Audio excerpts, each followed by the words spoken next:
ನಮಸ್ಕಾರ ವೀಕ್ಷಕರೇ, ಅಮೃತ ಸಿಂಚನ ಕಾರ್ಯಕ್ರಮದ ಇಂದಿನ ಸಂಚಿಕೆಗೆ ನಿಮ್ಮೆಲ್ರಿಗೂ ಸ್ವಾಗತ.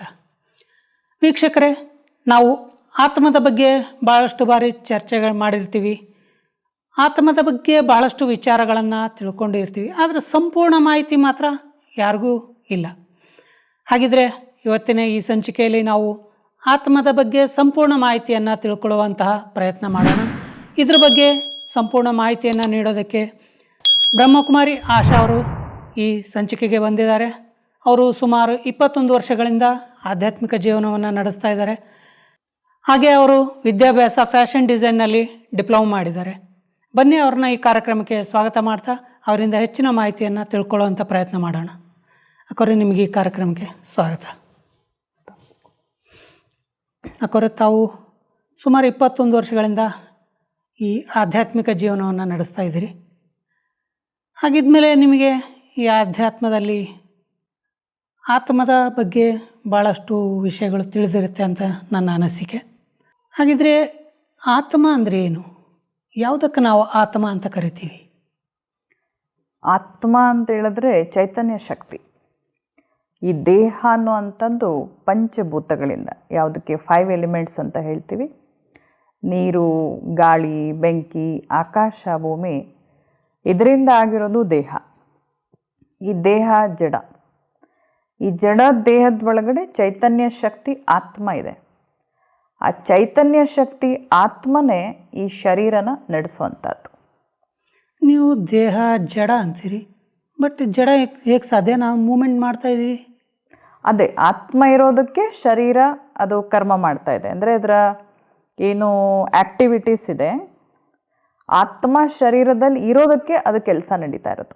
ಒಂದು ವೇಳೆ ಆತ್ಮ ಏನಾದರೂ ಈಗ ಶರೀರದಿಂದ ಹೊರಟೋದ್ರೆ ಅದೇನೋ ಮಾಡಲ್ಲ. ಮೂಮೆಂಟ್ಸ್ ತಾವು ನೋಡ್ಬೋದು, ಅದನ್ನು ಎಣ ಅಂತ ಹೇಳ್ತಾರೆ ಅಥವಾ ಶವ ಅಂತ ಹೇಳ್ತಾರೆ.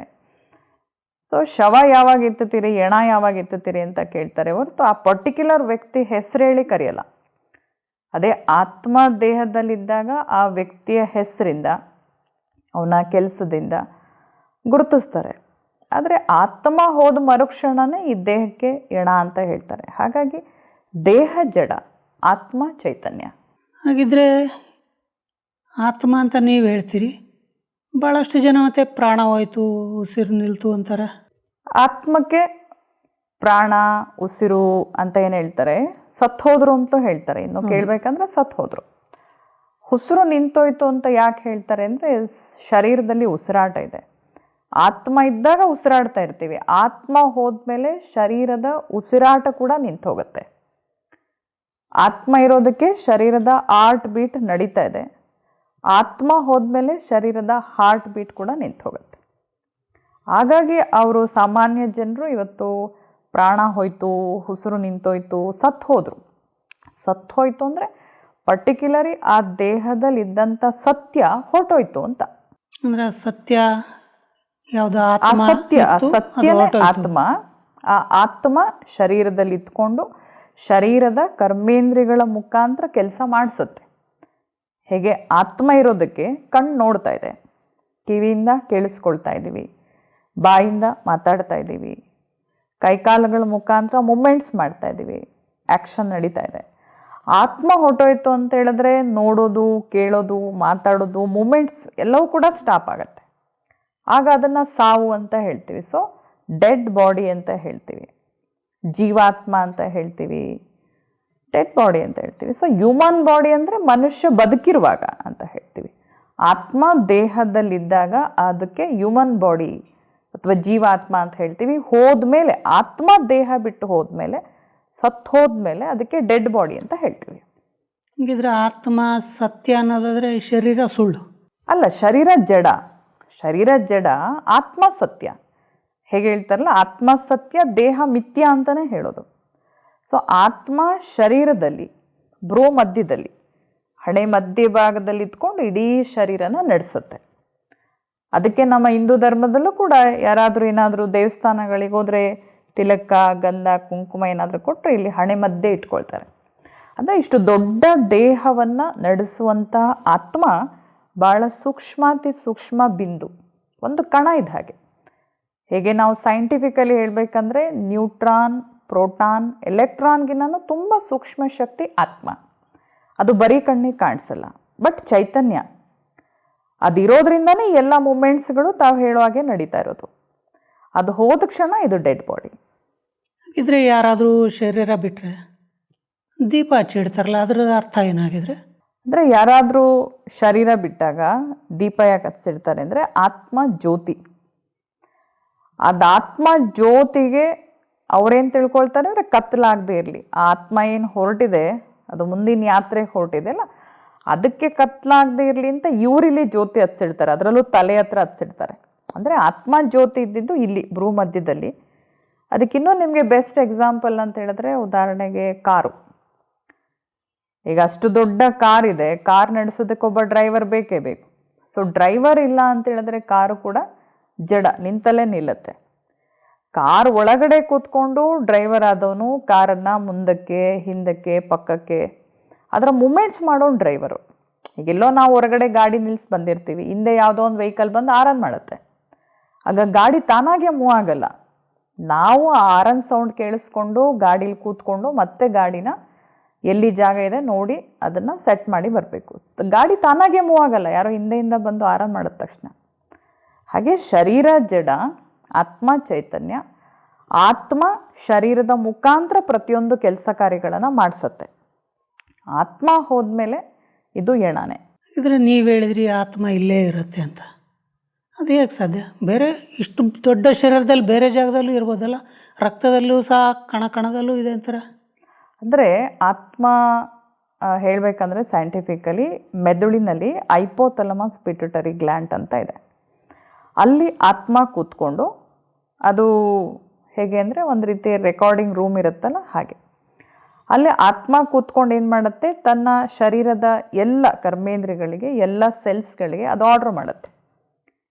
ಜಸ್ಟ್ ಲೈಕೆ ಮನೆಗೆ ಓನರ್ ಇದ್ದಾಗೆ. ಮನೆ ಜಡ, ನೀವು ಯಾರ್ದಾದ್ರೂ ಮನೆಗೆ ಹೋದರೆ ನಿಮ್ಮನ್ನು ವೆಲ್ಕಮ್ ಮಾಡೋರು ಯಾರು? ಬನ್ನಿ ಕೂತ್ಕೊಳ್ಳಿ, ಏನು ತಿಂತೀರಿ, ಏನು ಕುಡಿತೀರಿ ಅಂತ ಯಾರು ಮಾತಾಡಿಸ್ತಾರೆ?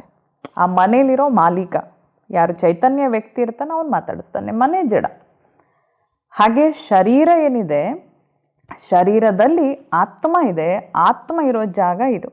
ಅದಕ್ಕೆ ಇಲ್ಲೇ ಗಂಧ ತಿಲಕ ಇಟ್ಕೊಳ್ಳೋದು. ಬೇರೆ ಧರ್ಮದವರು ಕೂಡ ನೋಡಿ, ಮುಸಲ್ಮಾನರು ಕೂಡ ಹೀಗೆ ಹಣೆ ಮುಟ್ಟಿ ನಮಸ್ಕಾರ ಮಾಡ್ತಾರೆ, ಕ್ರಿಶ್ಚಿಯನ್ರಲ್ಲೂ ಕೂಡ ಹೀಗೆ ಹಣೆ ಮುಟ್ಟಿ ನಮಸ್ಕಾರ ಮಾಡ್ತಾರೆ. ಹಿಂದೂ ಧರ್ಮದಲ್ಲೂ ಅಷ್ಟೇ, ಎರಡೂ ಕೈ ಜೋಡಿಸಿ ಹಣೆ ಮಧ್ಯದಲ್ಲಿ, ಭ್ರೂ ಮಧ್ಯದಲ್ಲಿ ಹೀಗೆ ಬೆರಳಿಟ್ಟು ನಮಸ್ಕಾರ ಮಾಡ್ತಾರೆ.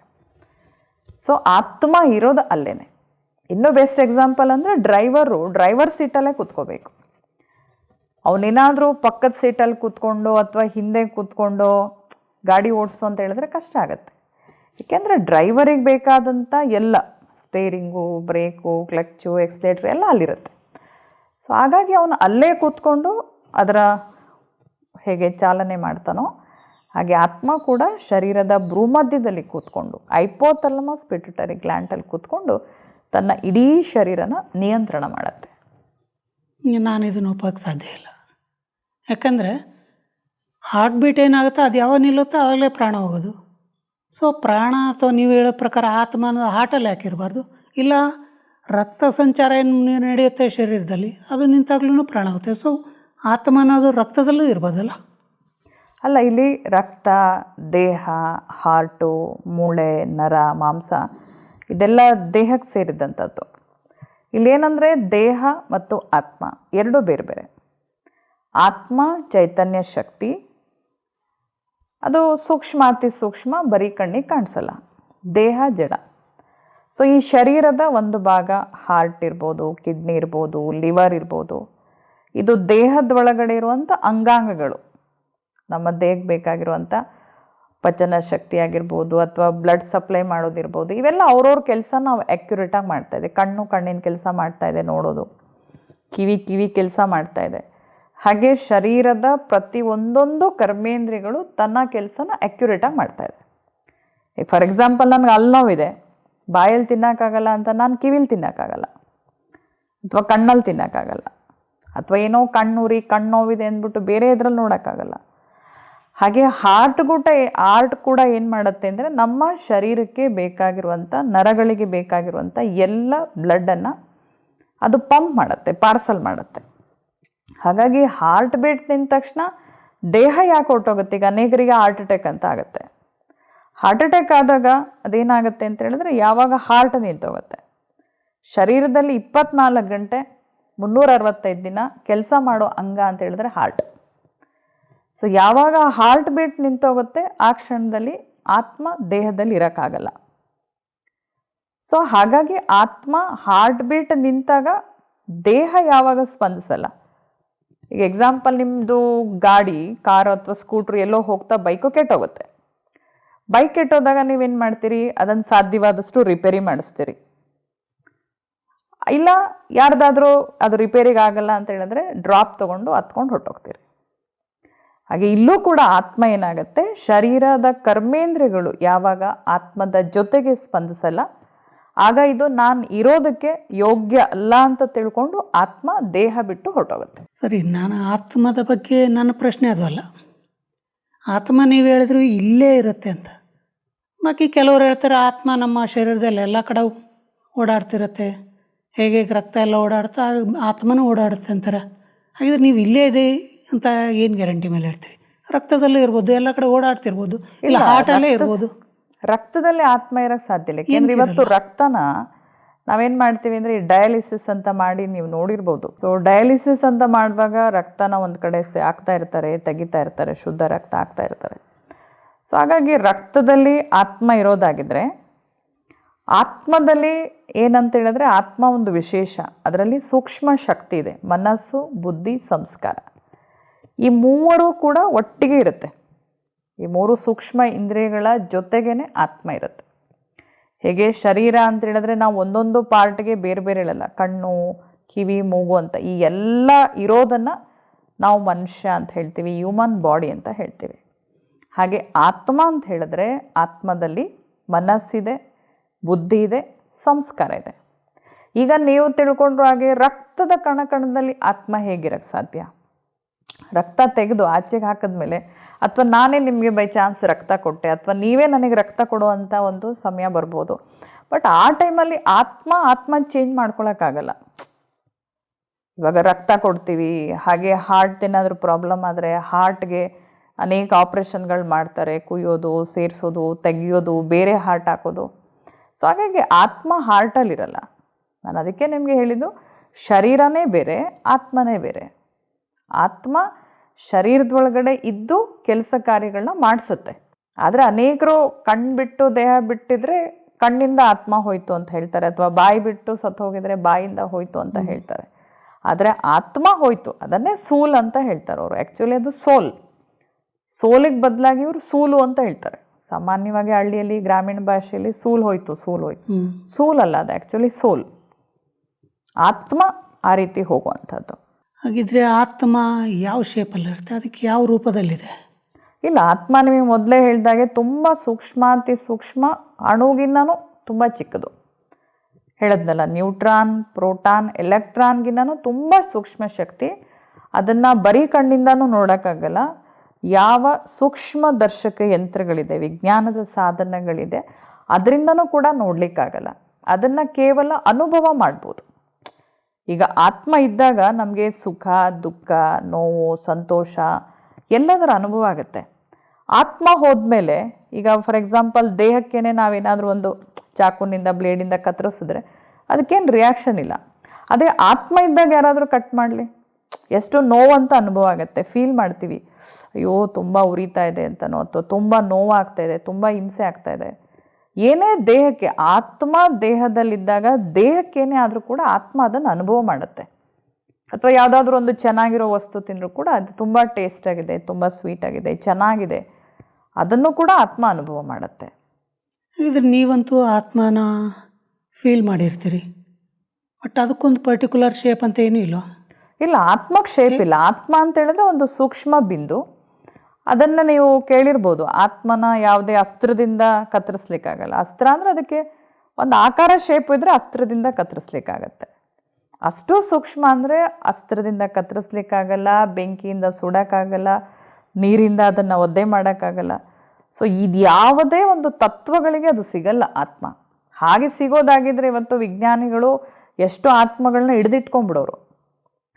ಯಾಕೆಂದರೆ ಒಬ್ಬರು ಸೈಂಟಿಸ್ಟ್ ಅದರ ಪ್ರಯೋಗ ಮಾಡ್ತಾರೆ. ಒಬ್ಬ ಸಾಯುವಂಥ ವ್ಯಕ್ತಿಯನ್ನು ಒಂದು ರೂಮಲ್ಲಿ ಒಂದು ಗಾಜಿನ ಬಾಕ್ಸಲ್ಲಿ ಹಾಕಿ ಆತ್ಮ ಹೇಗೆ ಶರೀರದಿಂದ ಹೊರಗೆ ಬರುತ್ತೆ ಅದನ್ನು ನೋಡಬೇಕು ಅಂತ ತುಂಬ ಈ ರೀತಿ ಕ್ಯಾಮ್ರಾಗಳೆಲ್ಲ ಸೆಟ್ ಮಾಡಿ ತುಂಬ ಅವ್ರು ಅದರ ಎಕ್ಸ್ಪೆರಿಮೆಂಟ್ ಮಾಡ್ತಾರೆ. ಬಟ್ ಆದರೆ ಏನಂದರೆ ಅವ್ರಿಗೆ ಆತ್ಮ ಕಾಣಿಸಲ್ಲ, ಬದಲಾಗಿ ಆ ವ್ಯಕ್ತಿ ದೇಹದಿಂದ ಆತ್ಮ ಹೋಗುವಾಗ ಗ್ಲಾಸು ಬಿರುಕು ಬಿಡುತ್ತೆ, ಒಡೆದೋಗುತ್ತೆ.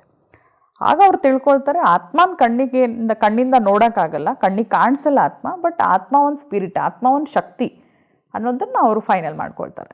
ಹಾಗಿದ್ರೆ ಆತ್ಮ ಈ ಶರೀರದಲ್ಲಿದ್ದು ಹೇಗೆ ಕೆಲಸ ಹೇಗೆ ಮಾಡುತ್ತೆ? ಅದೇ ಆತ್ಮ ಶರೀರದ ಕರ್ಮೇಂದ್ರಿಯಗಳನ್ನು ಉಪಯೋಗಿಸ್ಕೊಂಡು, ಈಗ ಕರ್ಮೇಂದ್ರಿಯಗಳ ಕೆಲಸ ಏನೋ ಗೊತ್ತು. ಈಗ ಚಿಕ್ಕ ಮಕ್ಕಳನ್ನ ಕೇಳಿದ್ರು ನಿಮ್ಗೆ ಹೇಳುತ್ತೆ ಕಣ್ಣು ಏನು ಮಾಡುತ್ತೆ ಅಂದರೆ ನೋಡುತ್ತೆ, ಕಿವಿ ಏನು ಮಾಡುತ್ತೆ ಕೇಳುತ್ತೆ, ಬಾಯಿ ಏನು ಮಾಡುತ್ತೆ ಮಾತಾಡುತ್ತೆ. ಹಾಗೆ ಆತ್ಮ ಏನಿದೆ ಅದರಲ್ಲಿ ಸೂಕ್ಷ್ಮ ಇಂದ್ರಿಯಗಳಿದೆ ಅಂತ ಹೇಳಿದ್ನಲ್ಲ, ಅದರಲ್ಲಿ ಮನಸ್ಸು, ಬುದ್ಧಿ, ಸಂಸ್ಕಾರ ಅಂತ ಇದೆ. ಆ ಒಂದೊಂದ್ರದ್ದು ಕೂಡ ಬೇರೆ ಬೇರೆನೇ ಕೆಲಸ ಇದೆ. ಈಗ ಮನಸ್ಸು ಏನು ಮಾಡುತ್ತೆ ಅಂತ ಏನಾದರೂ ನೀವು ಪ್ರಶ್ನೆ ಮಾಡಿದ್ರೆ, ಮನಸ್ಸು ಅದರಲ್ಲಿ ಅನೇಕ ಥರದ ಆಲೋಚನೆ ಬರುತ್ತೆ. ಅದರಲ್ಲಿ 5 ಟೈಪ್ಸ್ ಆಫ್ ಥಾಟ್ಸ್ ಬರುತ್ತೆ. ಆ 5 ಟೈಪ್ಸ್ ಆಫ್ ಥಾಟ್ಸಲ್ಲಿ ಮೊದಲನೇದಾಗಿ ಪಾಸಿಟಿವ್. ಇವತ್ತು ಮನುಷ್ಯನಿಗೆ ಪಾಸಿಟಿವ್ ಥಾಟ್ಸ್ ಕಡಿಮೆ. ದೆನ್ ನೆಗೆಟಿವ್ ಸ್ವಲ್ಪ ಸಂಖ್ಯೆ ಜಾಸ್ತಿ. ಬೇಗ ಮನುಷ್ಯನಿಗೆ ಬರೋದೇ ನೆಗೆಟಿವ್ ಥಾಟ್ಸ್. ಮತ್ತು ಅವನು ತಗೊಳ್ಳೋದು ಕೂಡ ನೆಗೆಟಿವ್ ಥಾಟ್ಸನ್ನೇ ಬೇಗ. ಸೊ ಮೂರನೇದಾಗಿ ಡೈಲಿ ರೊಟೀನ್ ಥಾಟ್ಸ್. ದಿನನಿತ್ಯದ ಕಾರ್ಯದಲ್ಲಿ ಬೆಳಗ್ಗೆ ಎದ್ದಾಗಿಂದ ರಾತ್ರಿ ಮಲಗೋವರೆಗೂ ಏನೇನು ಕೆಲಸ ಮಾಡಬೇಕು, ಏನು ಮಾಡಿದ್ವಿ, ಈ ರೀತಿ ಡೈಲಿ ರೊಟೀನ್ ಥಾಟ್ಸ್ ಬರುತ್ತೆ. ಹಾಗೆ ಅನ್ನೆಸೆಸರಿ ಥಾಟ್ಸ್, ವೇಸ್ಟ್ ಥಾಟ್ಸ್, ಈ ಥರ 5 ಟೈಪ್ಸ್ ಆಫ್ ಥಾಟ್ಸ್ ಬರುತ್ತೆ. ಸೊ ಇಡೀ ದಿನದಲ್ಲಿ ಅವನಿಗೆ ಸುಮಾರು 25,000-30,000 ಆಲೋಚನೆಗಳು ಬರುತ್ತೆ ಬೆಳಗ್ಗೆ ಎದ್ದಾಗಿಂದ ರಾತ್ರಿ ಮಲಗೋವರೆಗೂ. ಇನ್ನೂ ಲೆಕ್ಕ ಹಾಕಿದ್ರೆ ಇನ್ನೂ ಜಾಸ್ತಿನೇ ಬರುತ್ತೆ ಕೆಲವರಿಗೆ. ಈ ಅನ್ನೆಸೆಸರಿ ಥಾಟ್ಸ್ ಮತ್ತು ವೇಸ್ಟ್ ಥಾಟ್ಸ್ ಅಂದ್ರೇನು? ಈ ಅನ್ನೆಸೆಸರಿ ಥಾಟ್ಸ್ ಅಂದರೆ ಅನಾವಶ್ಯಕವಾಗಿ ಯೋಚನೆ ಮಾಡ್ತೀವಿ. ಫಾರ್ ಎಕ್ಸಾಂಪಲ್, ಕೆಲವ್ರಿಗೆ ಮನೆಯಲ್ಲಿ ಒಬ್ಬರೇ ಇದ್ದರೆ ಇವರೇ ಊಹಿಸ್ಕೊಳ್ತಾರೆ, ಈಗ ಅಕಸ್ಮಾತ್ ಏನಾದರೂ ಇದು ಬಂದರೆ, ಅಥವಾ ಈಗ ಕರೆಂಟ್ ಹೋದರೆ, ಅಥವಾ ಈ ಟೈಮಲ್ಲಿ ಯಾವುದಾದ್ರೂ ಏನಾದರೂ. ಸೊ ಆ ಥರ ಅನ್ನೆಸೆಸರಿಯಾಗಿ ಯೋಚನೆ ಮಾಡ್ತಾರೆ. ಅಥವಾ ನಾನು ಬೇರೆ ಯಾರನ್ನೋ ನೋಡಿ ಅವನನ್ನು ಹೋಲಿಸ್ಕೊಳ್ತಾನೆ, ನಾನೇನಾದರೂ ಈ ಡ್ರೆಸ್ ಹಾಕ್ಕೊಂಡ್ರೆ, ಅಥವಾ ನಾನು ಈ ಥರ ಇದ್ದಿದ್ರೆ ಹೇಗೆ ಕಾಣ್ತಿದ್ದೆ, ಈ ಡ್ರೆಸ್ ಹಾಕ್ಕೊಂಡ್ರೆ ನಾನು ಹೇಗೆ ಕಾಣ್ತಿದ್ದೆ. So unnecessary waste. ಈಗ ನಾನೇನು ಅವ್ರ ಥರ ಆಗೋಕ್ಕಾಗಲ್ಲ, ಈಗ ನಾನು ಐಶ್ವರ್ಯ ರೈ ಆಗೋಕ್ಕಾಗಲ್ಲ. ನಾನು ಏನಿದ್ದೀನಿ ನಾನು ಅದನ್ನು ಅಕ್ಸೆಪ್ಟ್ ಮಾಡ್ಕೋಬೇಕು. ಬಟ್ ಯೋಚನೆ ಮಾಡ್ತಾನೆ, ನಾನೇನಾದರೂ ಆಗಿದ್ದರೆ ಏನು ಮಾಡ್ತಿದ್ದೆ, ನಾನು ಹಾಗಿದ್ದಿದ್ರೆ ಏನು ಮಾಡ್ತಿದ್ದೆ. ಇದು ಅನ್ನೆಸೆಸರಿ ಥಾಟ್ಸ್, ಆಗೋಕ್ಕಾಗಲ್ಲ. ಸೊ ಈ ಥರದ ಯೋಚನೆ ತುಂಬ ಮಾಡ್ತಾನೆ ಮನುಷ್ಯ. ಇನ್ನು ವೇಸ್ಟ್ ಅಂತ ಹೇಳಿದ್ರೆ ಅನಾವಶ್ಯಕವಾದ ಯೋಚನೆ. ಸೊ ಈಗ ಆಲ್ರೆಡಿ ಆಗೋಗಿದೆ, ಅದು ನಾವು ಯೋಚನೆ ಮಾಡಿ ಏನೂ ಮಾಡೋಕ್ಕಾಗಲ್ಲ, ಅದನ್ನು ಚೇಂಜ್ ಮಾಡೋಕ್ಕಾಗಲ್ಲ. ಸೊ ವೇಸ್ಟ್ಗಿನ್ನ ಹೆಚ್ಚಾಗಿ ಹೇಳ್ಬೇಕಂತ ಹೇಳಿದ್ರೆ ಪಾಸ್ಟ್ ಆಗೋಗಿದೆ, ಹಿಂದೆ ಕೂತ್ಕೊಂಡು ಯೋಚನೆ ಮಾಡ್ತಾನೆ. ಅಯ್ಯೋ ನನ್ನ ಜೀವನದಲ್ಲಿ ಈ ಥರ ಆಯ್ತಲ್ಲ, ಹಿಂಗಾಗ್ತಲ್ಲ, ಹಿಂಗಾಗಬಾರ್ದಾಗಿತ್ತು, ಹಂಗಾಗಬಾರ್ದಾಗಿತ್ತು, ಹಿಂಗೆ ಮಾಡಬಾರ್ದಾಗಿತ್ತು, ಹಂಗೆ ಮಾಡಬಾರ್ದಾಗಿತ್ತು. ಸೊ ಈ ಥರ ಏನೋ ಆಲೋಚನೆಗಳು ಅವನಿಗೆ ಬರುತ್ತೆ. ಆಗೋಗಿರೋದು ಪಾಸ್ಟ್ ಬಗ್ಗೆ ಥಿಂಕ್ ಮಾಡ್ತಾನಲ್ಲ, ಅದು ವೇಸ್ಟ್. ಅಂದರೆ ಇವೆಲ್ಲ ಆಲೋಚನೆಗಳು ಬರೋದು ನಮ್ಮ ಮನಸ್ಸಿನಲ್ಲಿ. ಹೌದು, ಆ ಮನಸ್ಸಿರೋದು ಆತ್ಮದಲ್ಲಿ. ಖಂಡಿತ. ಹಾಗಿದ್ರೆ ಆತ್ಮನಲ್ಲಿ ಮನಸ್ಸು, ಬುದ್ಧಿ, ಸಂಸ್ಕಾರ ಇದೆ ಅಂತೇಳಿ, ಮನಸ್ಸಿನ ಕೆಲಸ ಈ ರೀತಿ ಯೋಚನೆಗಳ ಮಾಡೋದು ಅಥವಾ ಆಲೋಚನೆಗಳನ್ನು ಮಾಡೋದು. ಹಾಗಿದ್ರೆ ಬುದ್ಧಿಯ ಕೆಲಸ? ಬುದ್ಧಿ ನಿರ್ಣಯ ಮಾಡುತ್ತೆ. ಮನಸ್ಸು ಬೆಳಗ್ಗಿಂದ ಸಂಜೆವರೆಗೂ ಏನೇನು ಆಲೋಚನೆ ಮಾಡ್ತಾ ಹೇಳಿದ್ನಲ್ಲ, 5 ಟೈಪ್ಸ್ ಆಫ್ ಥಾಟ್ಸಲ್ಲಿ ಪಾಸಿಟಿವ್ ಥಾಟ್ಸ್ ಕಡಿಮೆ, ನೆಗೆಟಿವ್ ಥಾಟ್ಸ್ ಜಾಸ್ತಿ. ಇನ್ನು ಡೈಲಿ ರೋಟೀನ್ ಥಾಟ್ಸ್ ತಮಗೆ ಗೊತ್ತು. ಬೆಳಗ್ಗೆ ಎದ್ದರೆ ಆಫೀಸ್ಗೆ ಹೋಗಬೇಕು, ರೆಡಿ ಆಗಬೇಕು, ಸ್ಕೂಲ್ಗೆ ಹೋಗಬೇಕು, ಕಾಲೇಜ್ಗೆ ಹೋಗಬೇಕು. ಇನ್ನು ಮನೇಲಿರೋರಿಗೆ ಅವ್ರದ್ದೇ ನಿತ್ಯ ಕರ್ಮಗಳ ಕೆಲಸ, ಅಡುಗೆ ಏನು ಮಾಡಲಿ, ತಿಂಡಿ ಏನು ಮಾಡಲಿ, ಈ ಥರ ಎಲ್ಲ ಯೋಚನೆಗಳು ಬರ್ತಾ ಇರತ್ತೆ. ಸೊ ಅದರ ಮಧ್ಯದಲ್ಲಿ ಈ ವೇಸ್ಟ್ ಥಾಟ್ಸು, ಅನ್ನೆಸೆಸರಿ ಥಾಟ್ಸು ಮನುಷ್ಯನಿಗೆ ಜಾಸ್ತಿ. ಸೊ ಮನಸ್ಸು ಕುಂಠಿತ ಆಗೋದೇ ಯಾವಾಗ ಅಂದರೆ ಈ ಥರ ತುಂಬ ಪಾಸ್ಟ್ ಬಗ್ಗೆ, ಆಗೋಗಿರೋದ್ರ ಬಗ್ಗೆ ಯೋಚನೆ ಮಾಡಿದಾಗ, ಅನ್ನೆಸೆಸರಿ ಥಿಂಕ್ ಮಾಡಿದಾಗ, ಅನವಶ್ಯಕವಾದ ಆಲೋಚನೆಗಳು, ಅವಶ್ಯಕತೆ ಇಲ್ಲ. ಅನೇಕ ಬಾರಿ ಹೇಳ್ತಾರೆ ನೀನು ಆ ವಿಚಾರ ಬಿಡು, ಆಗೋಯ್ತು ಬಿಡು, ಆದರೂ ಕೂಡ ಇವರು ಮತ್ತೆ ಮತ್ತೆ ಅದೇ ವಿಚಾರನ ಮಾಡ್ತಾ ಇರ್ತಾರೆ. ಸೊ ಇದರಿಂದ ಮಾಡೋದ್ರಿಂದ ಏನಾಗುತ್ತೆ ಅಂದರೆ ಮನಸ್ಸು ಕುಂಠಿತ ಆಗತ್ತೆ.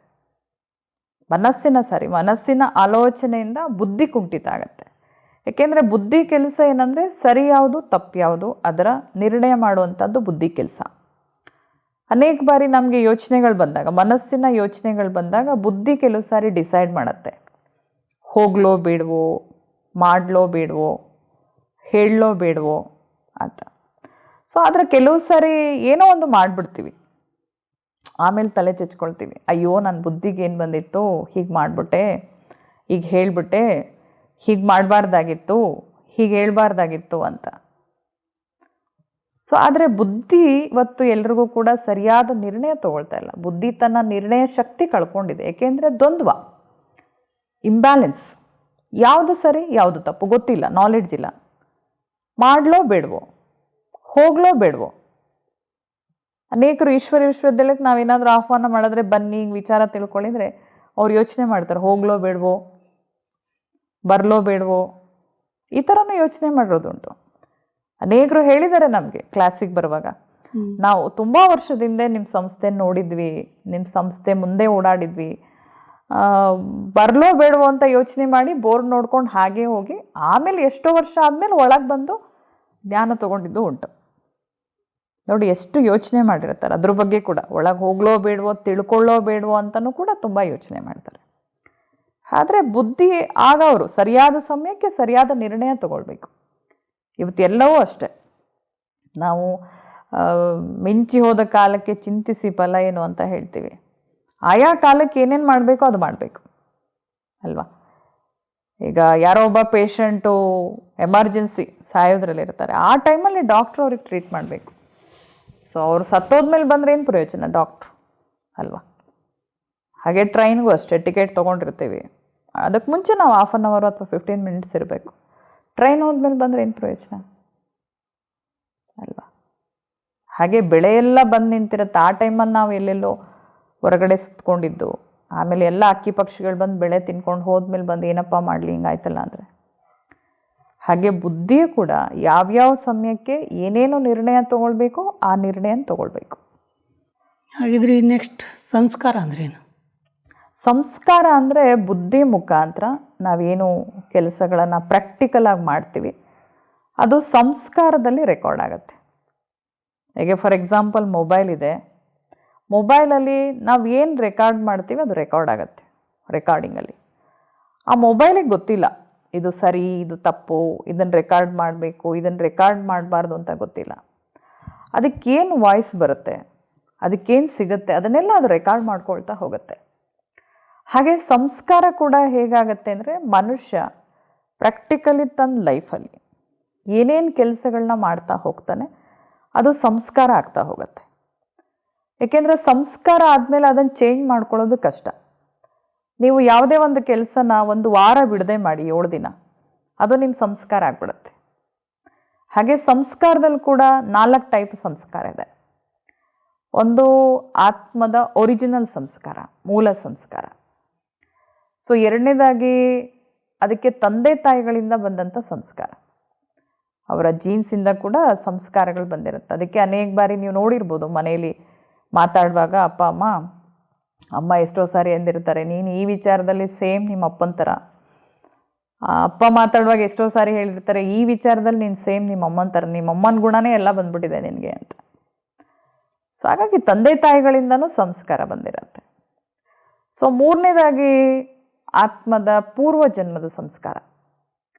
ಹಿಂದೆ ಆತ್ಮ ಏನಾಗಿರುತ್ತೋ ಆ ಸಂಸ್ಕಾರನ ತನ್ನ ಜೊತೆನೇ ತೊಗೊಂಡ್ಬಂದಿರುತ್ತೆ. ಸೊ ಹಾಗಾಗಿ ಅದು ಸಬ್ಕಾನ್ಷಿಯಸ್ ಮೈಂಡ್ ಅಂತ ಹೇಳ್ತೀವಿ, ಅದರಲ್ಲಿ ರೆಕಾರ್ಡ್ ಆಗಿರುತ್ತೆ.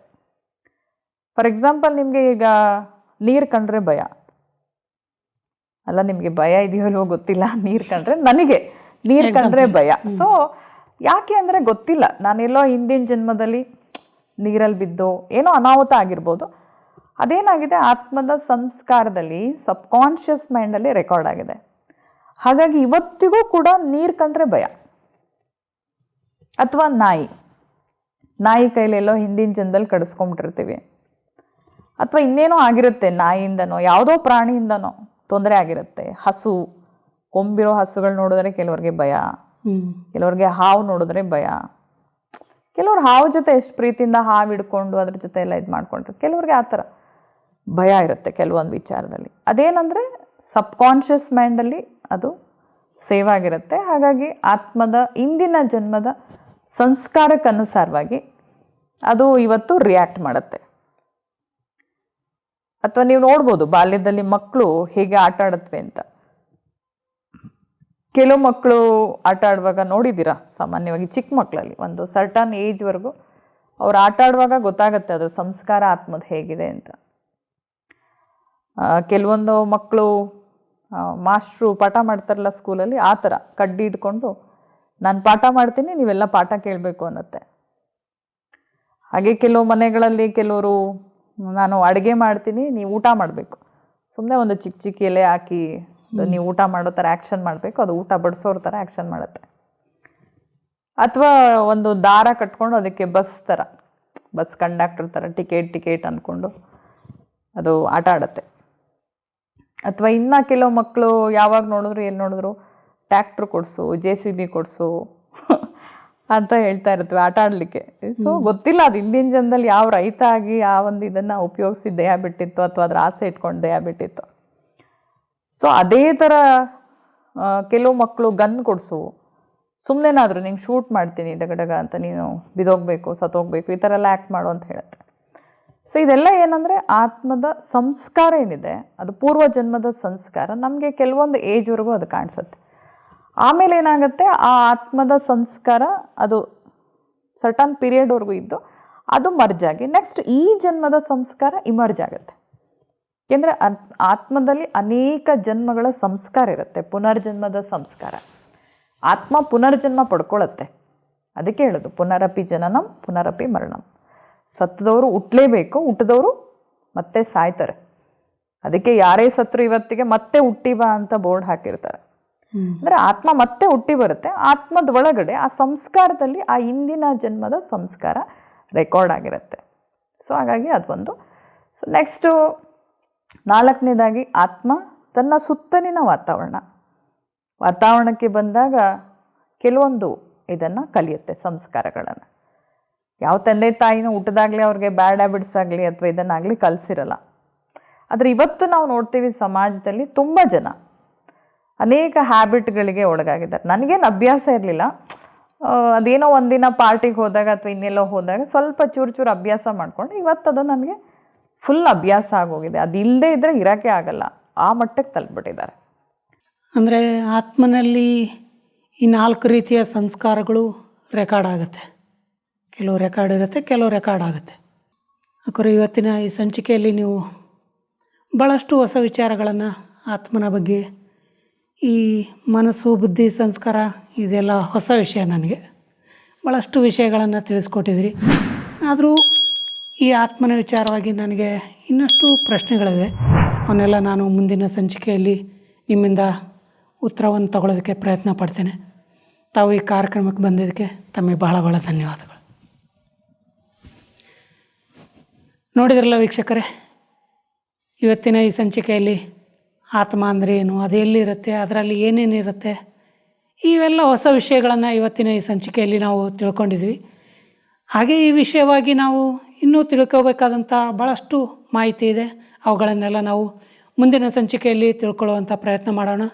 ತಾವೆಲ್ಲರೂ ಹೀಗೆ ನಮ್ಮ ಕಾರ್ಯಕ್ರಮವನ್ನು ವೀಕ್ಷಿಸ್ತಾ ಇರಿ. ಮತ್ತೆ ಭೇಟಿಯಾಗೋಣ. ಅಲ್ಲಿವರೆಗೂ ತಮ್ಮೆಲ್ಲರಿಗೂ ಧನ್ಯವಾದಗಳು.